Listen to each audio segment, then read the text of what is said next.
Hi, Mia. Hey, Oh, Angel. oh dear, you cut out entirely there for a second, but I think you're Oh back no, now. I'm Um, here. so my understanding is that you've recently played through the first few chapters of Beyond Two Souls, the Quantic Dream game by David Cage.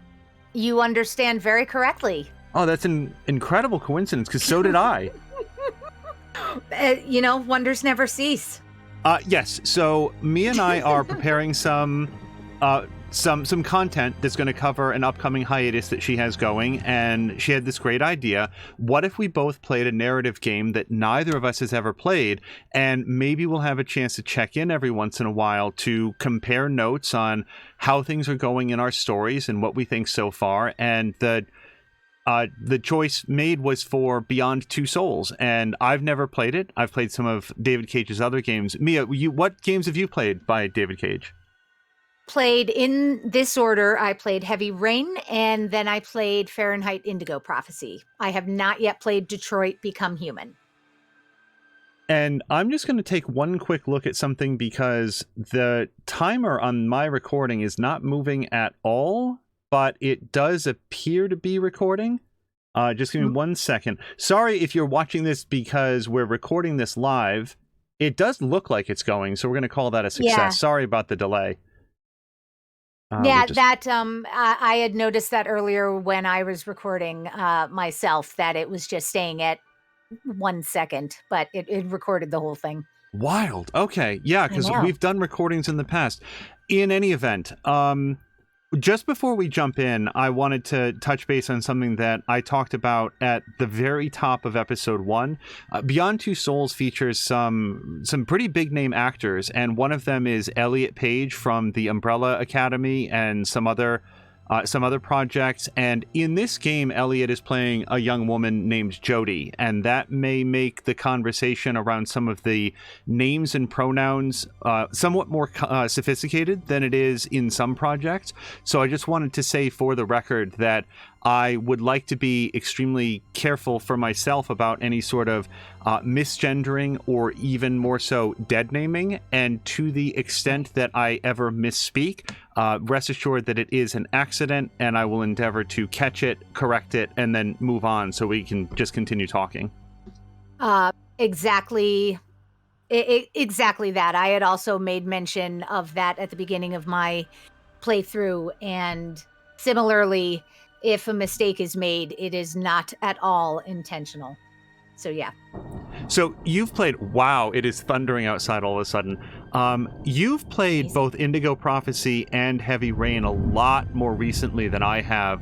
What are your thoughts? Oh, we should also say we played up through the end of, people who are watching this in our collection will know this, but we played up through the end of My Imaginary Friend, which is one of the chapters, and we're both playing in the original order mode, not the remixed chronological order mode. Oh gosh, that's what the remix is? Oh yeah, no. I don't think I would enjoy that as much. Right, it would be ruinous, wouldn't it? Like, the fact that it's even an option. Right. That, okay. So that has just blown my mind. But anyway, yes, original order. I have to assume, and it's very much an assumption, much like you, I really don't know very much about this game outside of what we both have played. And of course, like little snippets that you hear about how people felt about it. But I have to assume that the chronological order was put in because people found it complicated to piece together what the story was. But at the same time, like, would you recommend that somebody watch a cut of Memento that was cut to chronological order? God, no. Can you imagine? Wow. Right. No. So, from what you've seen so far, how do you think that it compares in these early chapters to your recent memories of Heavy Rain and Indigo Prophecy? Well, interestingly, I played Heavy Rain. One of the biggest issues was I had played Heavy Rain with mouse and keyboard, and that was disastrous. Just all of the QuickTime events were absolute fails. And I had switched over to the controller for Fahrenheit, I believe. Right, Angel, did I use a controller for Fahrenheit? I wasn't. I That's a good question. I don't remember. Yeah. I know it was keyboard and mouse for Heavy Rain, but Right. Fahrenheit. I don't let's remember.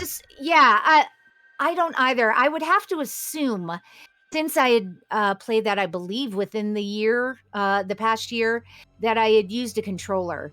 But the gameplay with Heavy Rain being the later game, it was a huge step up from Fahrenheit. Although the interaction, because I was using controller with Fahrenheit, it was still difficult for me. But it is more instinctive, I think, with a controller than with mouse and keyboard. That being said, though, I am surprised that interface hadn't improved more. So when did Heavy Rain come out? Oh gosh, in terms of a year, I don't know. It was a PlayStation 3 game, so that era. So sometime I would guess it came out sort of. Sorry, I'm going to sound like a fool. I'm going to say that it would have come out sometime in like 2008, 2009, and that is very much a super rough guess. Sure, and I've got it, actually, I just pulled it up in front of me, so it's 2010. And so that makes a little bit more sense to me, because Heavy Rain was released in 2010, and Beyond Two Souls was initially released in 2013. And I thought that the time between the two games was much greater. I think I was confusing the release dates of this and Detroit Become Human. But regardless, the controller mechanics, I would love to talk to you about that. We don't necessarily need to talk, in great depth about that on this stream, but I still struggled. I struggled a great deal as well. You did? Yeah. Okay. I will say this. People who have watched my videos on this have probably found them very yelly because... Oh my God, shut up. Oh yeah. It feels like you have split-second opportunities to respond to things, and rather than the very clear button prompts and directional prompts that you see in Heavy Rain, and I'll just let you know, Detroit Become Human, there's such a through line of controls between Heavy Rain and Detroit that to now play, for me, the game that came between the two, and to find that it adopts... It's a very different presentation, because as you've seen, Beyond Two Souls just doesn't put button prompts on the screen. It puts dots that it expects you to understand what direction to push. And there was one sequence in particular where Jodie was practicing fighting at the CIA, where I thought that my ending was going to be getting thrown out of the academy. I could not fight that man, and the game kept telling me, just push in the directions that her hands are moving. There's one specific point where her hands are very clearly moving down, and you're supposed to push right. I cannot express to you how happy I am to hear this, because yours and my playthroughs then are going to have similar yelliness, because I can't count the number of times I go, what in this? How am I supposed to know which direction that is? The combat sequence in the academy for me was not as bad as the train sequence. That combat sequence, it was an absolute guess as to which direction she was supposed to be moving her force, or whatever my words are. Yeah, one thing that I didn't do, and maybe it's because of the urgency of the situation, but I never allowed it. I never had a combat input timeout, so maybe you are afforded more time to discern what you're supposed to do than I think you are, because I kept trying to do it immediately, and there were also times when I just felt like instinctively she'd want to dodge, when instead she would go to meet the incoming blow. But the same thing with the train sequence. I was relieved that by the train sequence I felt like I was starting to get it, but there was a like, so I don't know how much these diverge. Did you have a moment on the train when you were afforded the chance to like smash out a window and try to climb out? Yes. Okay. I failed the climbing out, and I, to this moment, don't know why. Right. Exactly. I don't either. I got pulled back in by one of the officers. Okay. Maybe that's just what happens there. Like, that's possible. Maybe. It seemed to act like I hadn't like wiggled the stick enough, and I'm like, right. It was another yelly moment. Like, what did I do wrong? What's happening?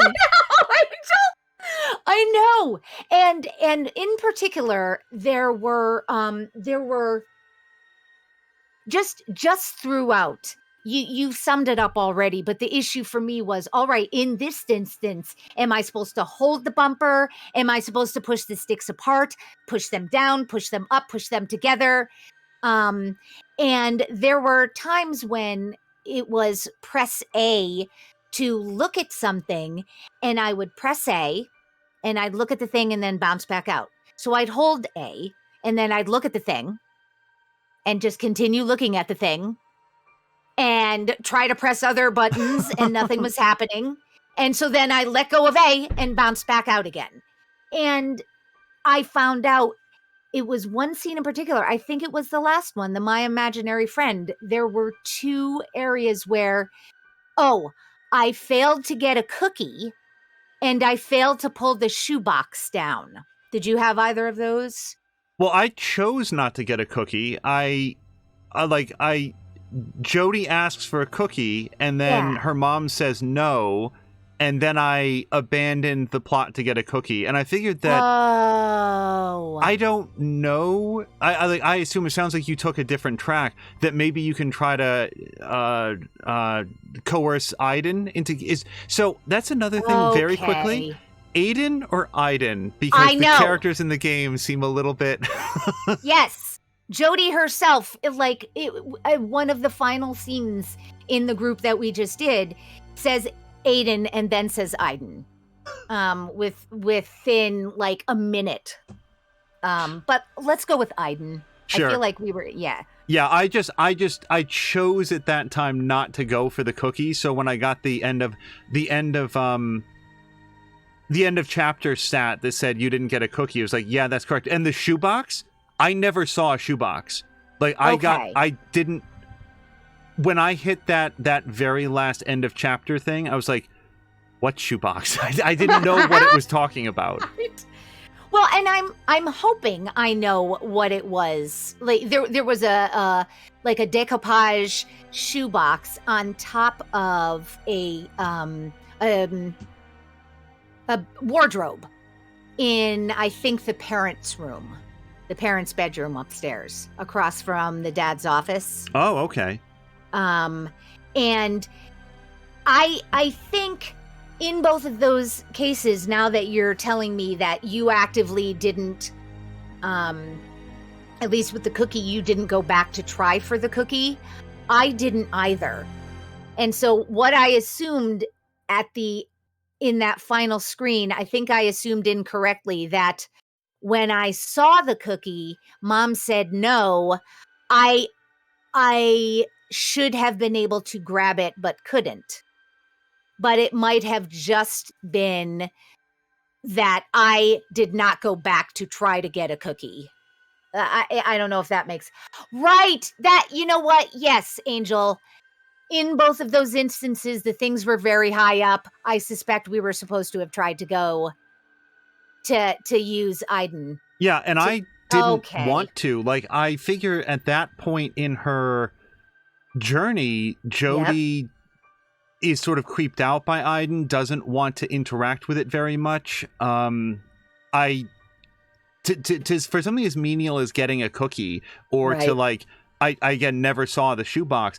I just figured that she was gonna mostly be interested in not, like, she said multiple times, like at one point she picks up the phone. Did you do this? She picks up the phone. Yes. She's like pretending that she's talking to somebody. Yes. And like then Aiden makes like creepy noises, and she's just like, come on, Aiden, stop it. Right. Like she wants to be left alone, and for her to simultaneously be calling on Aiden for things that she wants felt wrong.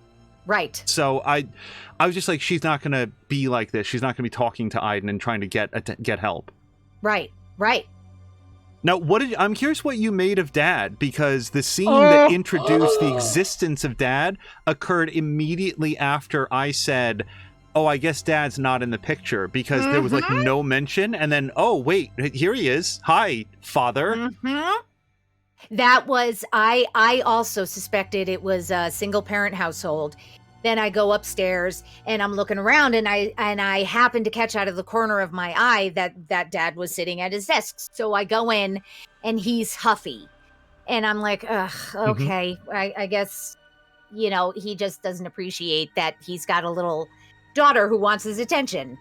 And then when we go out into the yard to play, I'm assuming you had to go out into the yard, right? In order to progress. Okay. Yeah. I was spitting vinegar. I was spitting vinegar and seeing red. I loathe him. I hate him so much. That is what I feel about Dad. I am not a fan. Yeah, no, he's awful. And like that brings us to like what we're sort of starting at the end first, which is fine, because it's sort of like the most recent thing that both of us have seen. There was when Jody is trying to go to sleep, you do have an opportunity to like interact as Aiden, and it, as with several other moments, it's not clear to the player what surfaces Aiden can and cannot move through. And that was a section where it's like, one of the first things that I guess I looked around Jody's room a little bit, and then it was like, okay, now I'll leave. And I went to go through the door, and it blocks you off. So it's like, oh, I guess I can't leave the room. And then it turns out you can by going down through the floor. Did you do that?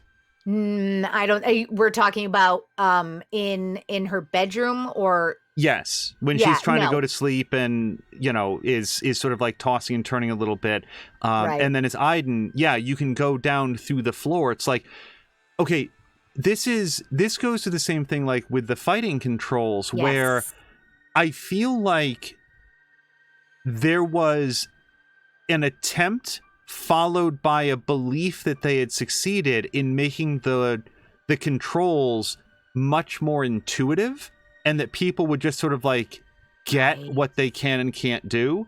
And I don't feel like their confidence was justified, because like the straight up button prompts in both Heavy Rain and Detroit Become Human are simply easier to read. And the fact that they went back to the Heavy Rain style after this game shows that I think that they got a lot of popular feedback that says the same. That makes sense. And I actually, interestingly, said something akin to, maybe this is intuitive for other people, and I'm, it's just simply not intuitive for my brain. But this all seems so opaque, and just inconsistent. Yeah. And also the third person camera, when you are walking around an environment, it's sometimes so rigid that it feels like you can barely pan around, and like the game is like almost ashamed of you for trying. Like, how dare you mess up the blocking of this scene? It's like, I want to look around, and it is, again, to my memory, the only Quantic Dream game that operates that way. This game feels like it was made with a very different creative hand than any of their other projects. And I'm really glad that you've said that, because I was struggling with it just from the very first scene, where I'm walking around the hospital with her, and I'm confused as to, I thought I was uncomfortable, and I couldn't really formulate in my head what exactly it was that I was uncomfortable with, but it was something about feeling like this was first person movement from a third person perspective. And I was definitely struggling with that. Now, in that early hospital scene, how did you react to, like, they bring Jody in to do some experiments, and she goes to read, like, they ask her to read the card in the next room, Yeah. One of my first questions is, did you answer honestly? Oh my God, it never occurred to me not to answer honestly. I did the first one accurately, and then in the second one I deliberately chose the wrong one. And Oh my after God. choosing the wrong one twice, they were like, well, I guess Aiden just isn't gonna cooperate with us this time, so let's try something different. And that was awesome that I could see what it was. I was deliberately choosing something else, and they seemed to that the story accounted for that, and they moved on to something else, and that there was some like resignation, but also not like they weren't frustrated. They they know what's up with Jody. They don't know how it works, but they know what she can do. So the fact that she wasn't playing along, they were like, oh, I guess it must be Aiden then. It's like, yeah, okay, they've got me figured out. Wow. Now, okay, so how far did you take it in the room with the woman? Did you? I tried to dial it back early. Like I'm thinking to myself, I don't yet know how I feel about the doctors and the medical staff that are performing these experiments, because this is very early on. Mm-hmm. But what I do know is that the woman in the next room appears to be some rando that they're paying $25 to come in off the street. We'll give you coffee and $25, and all you got to do is sit in this room. I don't want to be cruel to her. I don't think that Jody would either. And so when things start getting out of control, I hesitated. I drew back as far as I could from doing anything scary to and around her, but I couldn't find a way to end the scene right away. So how did you handle it? Oh, I went crazy. I exploded everything that I could, and I wound up strangling her. And I really? Oh, I did. Yep. And that percentage of, sociopaths who strangled the woman was like 25%. So I was in the vast minority there. But I was playing around, what can I do? And quite honestly, I felt horrible about it afterward, because Jody wouldn't have wanted that. And ever, I played in that first scene. I occupied the dudes in the office. I occupied Cole, and then the other technician. And then after that point, I played her as a good little girl who was not the sociopath that I am. Interesting. Yeah. So I wound up smashing a lot of things. Yeah. But didn't interact with any of the people, and I did eventually figure out that if I could go back to Jody and just stop it, like if you return to Jody, you can end the rampage. And I felt bad about not having done it sooner, because the woman in the next room was thoroughly spooked, and again, she had done nothing to me or to anybody. Yep. Now I so along those lines, what were your thoughts on that party when she was a teenager, young teenager, like middle school, that looked like to me? David Cage has only read about bullying in like 80s high school movies. Like, yes. Oh my God, Angel. Yes. It was very funny to me, because it goes from like zero to carry so quickly. Oh no! That is almost exactly what I said. I was just, we went from 0 to 1,000 in the span of a heartbeat for no reason. I mean, you knew as soon as the daughter, the birthday girl, opened the door, I think I said, all right, here we go. I know how this is going to go. I've seen this scene a million times. Oh, really? I was kind of like, when she opened the door and the person, also, I learned nobody's name. To me, they were Party Girl, Glasses, Evans, which is the name I randomly assigned the British guy, and there was like Guy with Joint. Like, I didn't. If they had names, I didn't pick up on any of them.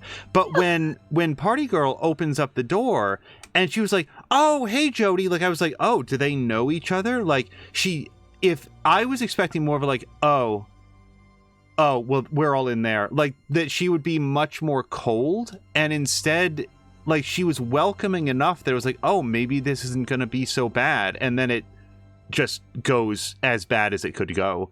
Yeah. For me, it was just, there was some of that enthusiasm, so it was slightly muddled, but there was enough of the other. There was enough disdain. There was enough of, oh, you got me a present, cool, and just grabbed it and walked inside. Like, for me, there was enough there to mistrust. Did you dance? I did so much dancing. Okay, yay! All right. Now, I mean, I had an issue with the fact that, of course, she had to do swaying hips things because all women and girls are taught that they need to. Anyway, I assume you did not drink any beer. Yes, correct. Okay, I did, and I think I did that in part because I was. It was in part for Jody, because I felt like she's very uncomfortable. This is not about her being a follower. It's about maybe her just trying to relax. I don't know. I'm not entirely sure what that was, but it was also in part, I know that Angel isn't going to choose the beer option, so I would like to see what that will look like, and then I will have the opportunity to see the non-drinking option in his playthrough.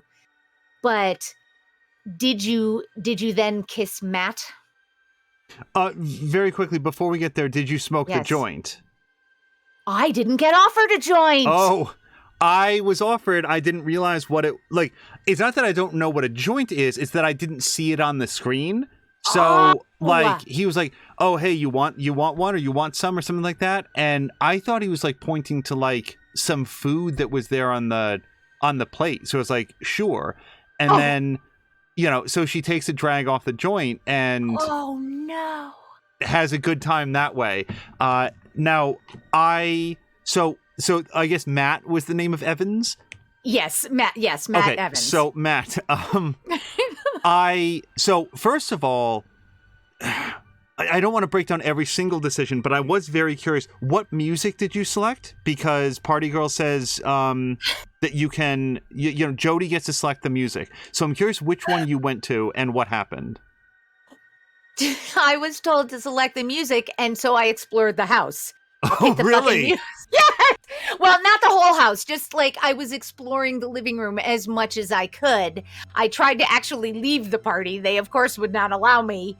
And by the time I had almost gotten my fill of the living room, Glasses, I think. Yeah, it was for sure. Glasses was like, I thought you were supposed to get the music. And then she put it on herself. So I did not have an opportunity to choose. Okay, I have an internal theory that no matter what you choose, Glasses like chides you and changes it to something else to sort of like set up proto-bullying. Because I went with rock music, thinking that like this crew would be too cool for pop, and then she like scolded me and set it over to pop music.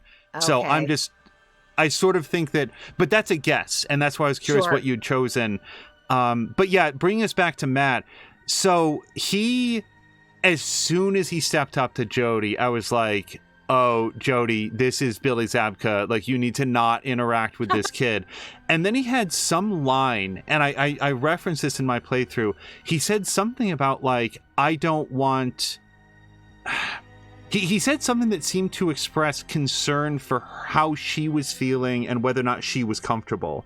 And that started to, like, bring my guard down. But then when they were dancing, he has this line, like, oh, I've never met a girl like you. It's like, yep. Bitch, you've known her for 15 seconds. You've exchanged, like, 3 minutes worth of dialogue with her that you've never known anyone as deep as she is. And then he goes to, like, grab her ass, and that was an absolute non-starter. And then when it was like, do you want to kiss him? That was one of the very few decisions in any narrative game ever where it just timed out before I could process whether or not what I want versus what Jody wants, right? So the kiss went forward. Yes, absolutely identical scenario happened for me. I was sitting there going, oh, I don't. And then all of a sudden the kiss choice got bigger and they're leading it. And I'm like, shit. Yep. Yeah.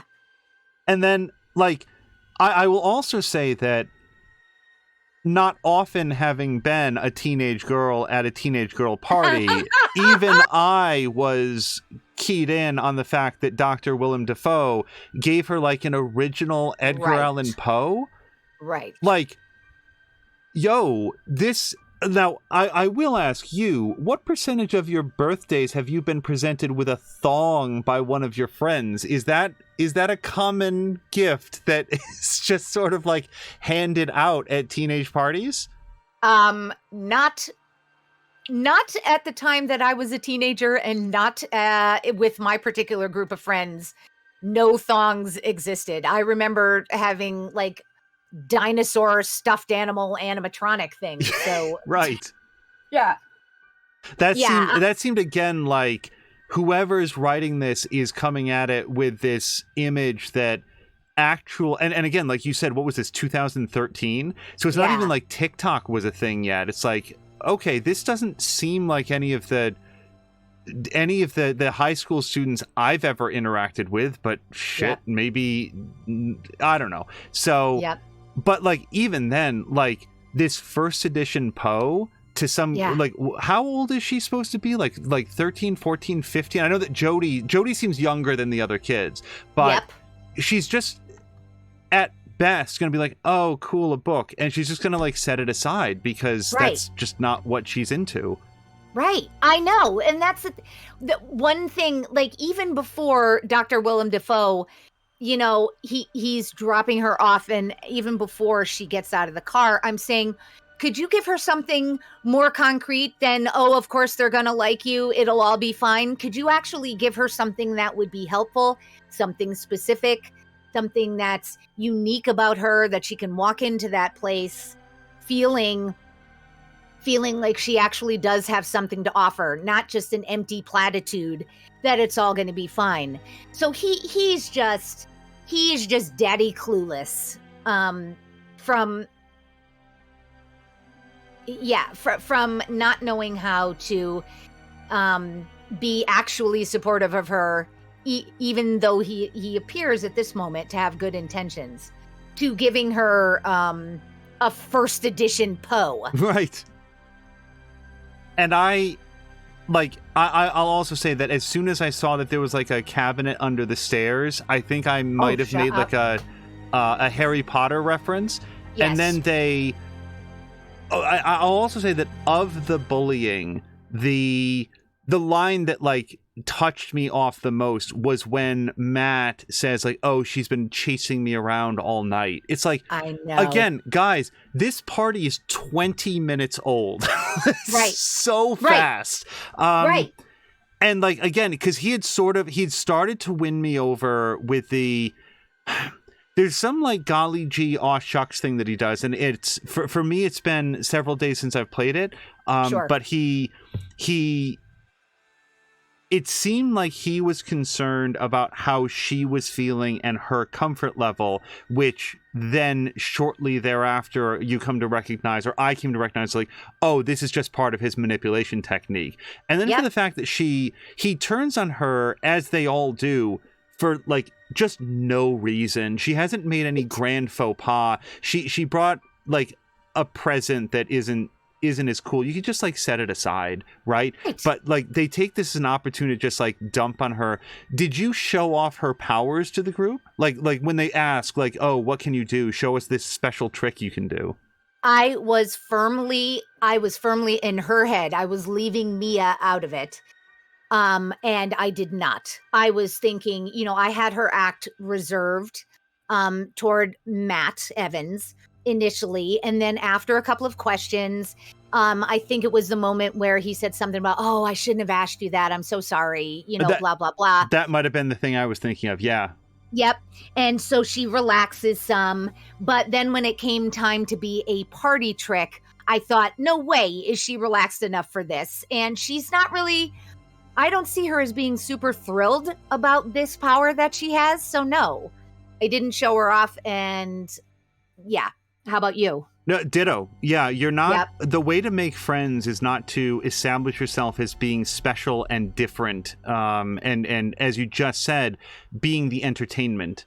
You know, Right. look. You know, I can dance like a monkey. Like that's not Yes. going to make friends and help you connect with people. It's only going to set you apart. And so, yeah, same all the way through. And then when the bullying gets real bad and they throw her in, Yeah.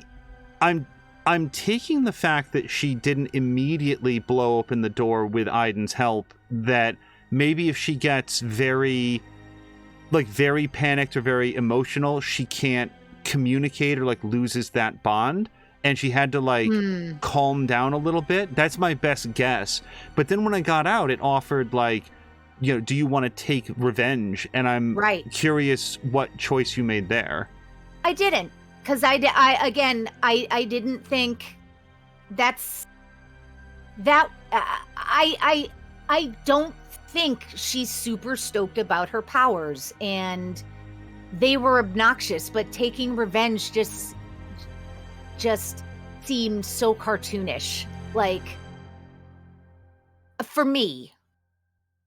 Yeah, same here. And my feeling is that they're losers. Right. The thing is, Jody is capable of something extraordinary.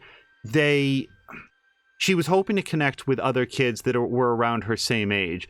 These kids, for no reason that we can possibly discern, decided to make her a punching bag and to try to torture her and lock her up under the stairs. And it's in a day. Another thing here is maybe this is where it would be very interesting to see the perspective of somebody who's only ever played the chronological order, but we see how things turn out for Jody. We see her as an active CIA agent. We know that she gets past this. It's the lesson that kids are told when they're bullied, it gets better. Jody, we've already seen a point where it's better for her. So these teenagers seem so... As much as it would hurt for her in the moment, we've seen enough to know that this feels really inconsequential. Yeah, fair point. That had not occurred to me, but yeah. I think I think at the time it was not at all inconsequential for her. Not at all. She doesn't see. Yeah, she regardless of any of that, just doesn't seem like the "I'm going to get revenge on you" kind type. Agreed. Yeah,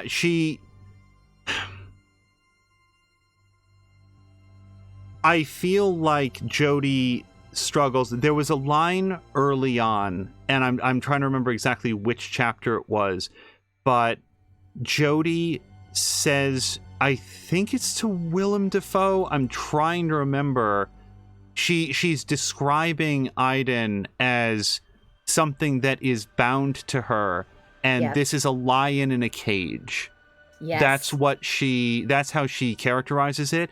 Yep. And if that was before the party scene, if that's the relationship that Jody has with this entity, that it's something that she may sometimes feel tolerates her presence, that they're locked together, they can't be away from each other, and the more adversarial that becomes, the more dangerous it could be for both of them. So to cater to the darker impulses, I feel like she will have needed to establish a very strong sense of self-control in order for this relationship to work at all. And that has to start somewhere, in a situation where you'd be strongly tempted to do something because you can.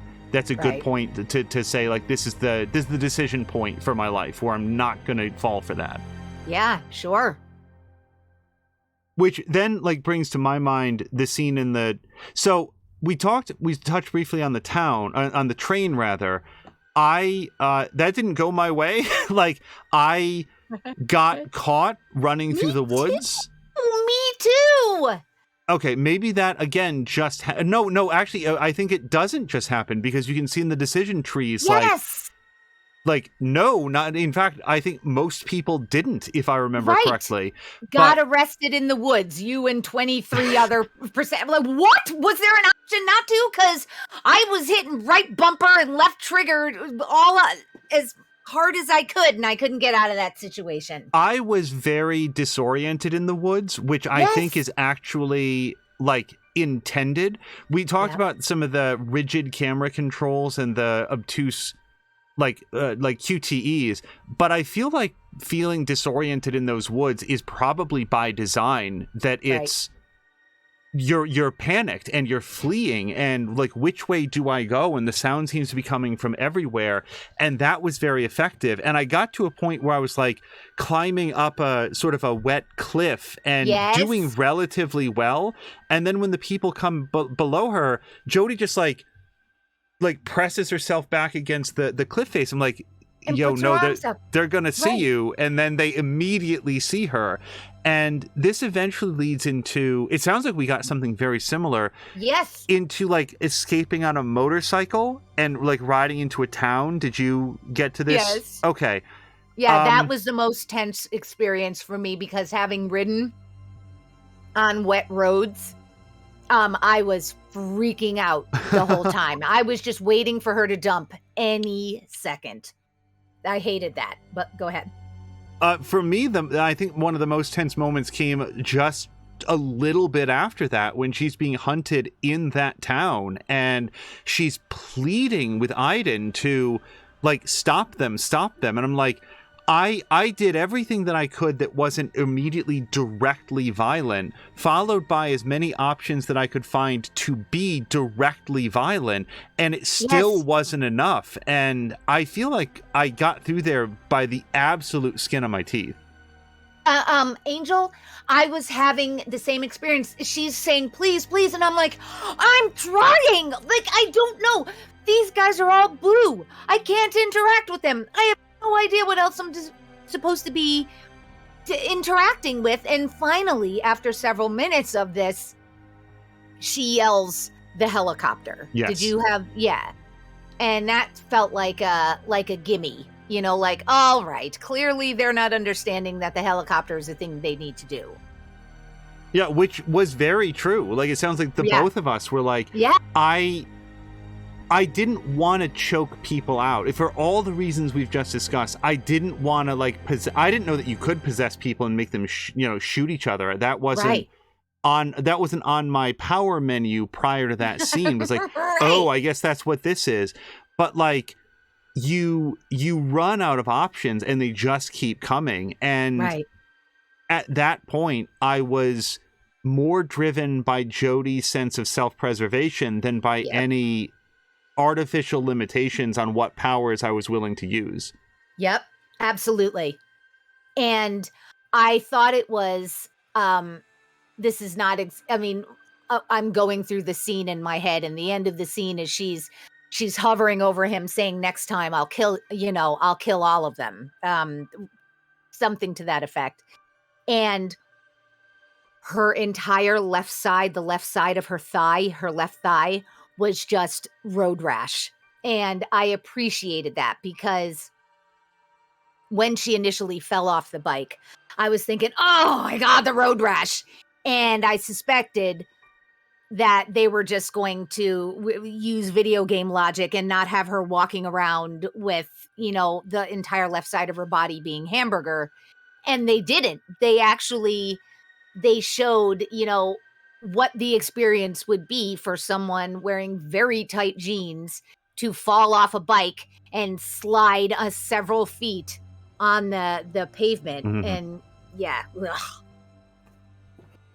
So I mean, I think there were some really, and I was just about to do like wrap up thoughts about how I think some things were really neat and other things, I'm frustrated with. But just real quick, I'm very curious about the monsters. At the point where we're at, I'm very curious about the role that the monsters are going to be playing, what they are, why they're a part of the story, et cetera, et cetera.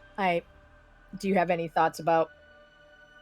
Only complete guesses in terms of like the relationship between Jody and Aiden might be drawing the attention of other like cross-worldly entities, other souls that are out there.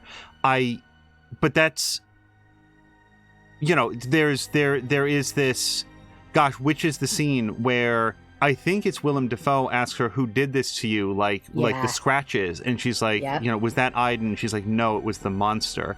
And Jody clearly draws a distinction between these two things. The monster, I don't think, is Aiden when it gets mad.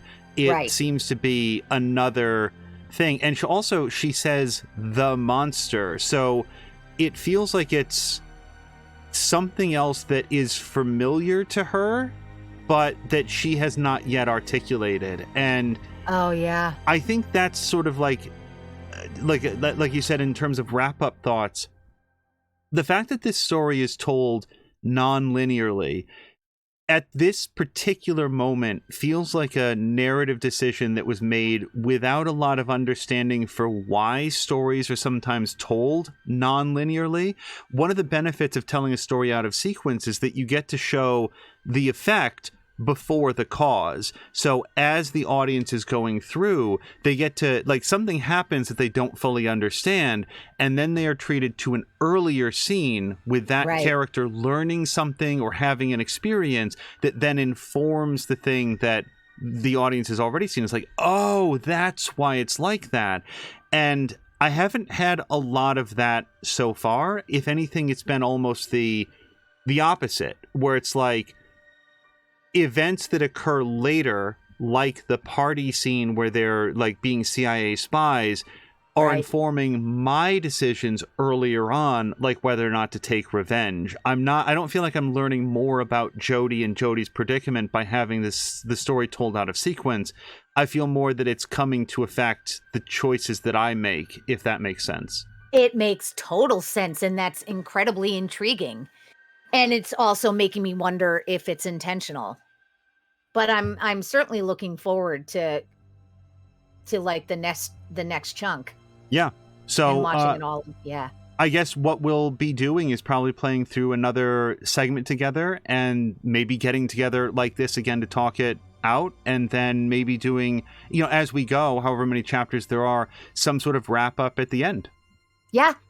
Sounds fantastic. I love this plan. Okay.